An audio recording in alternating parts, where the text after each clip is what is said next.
Haškom tribunalu. Naime, vesti koje su došle do nas pre 20 ili 25 dana o pogoršanju zdravstvenog stanja doktora Vojislava Šešelja uznemirile su sve slobodoljubive, pravdoljubive građane Republike Srbije.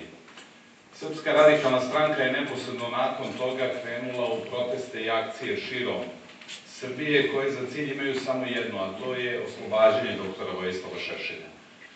Mi smo u Novom Sadu blokirali 2 mosta, čuli ste, čitali ste o tome, kao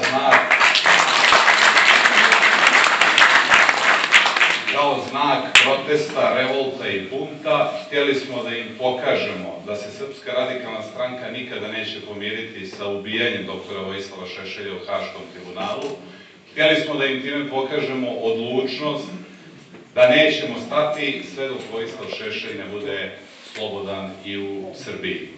Dan nakon toga stranka je organizovala ispred kancelarije Haškog tribunala u Beogradu jedan protest.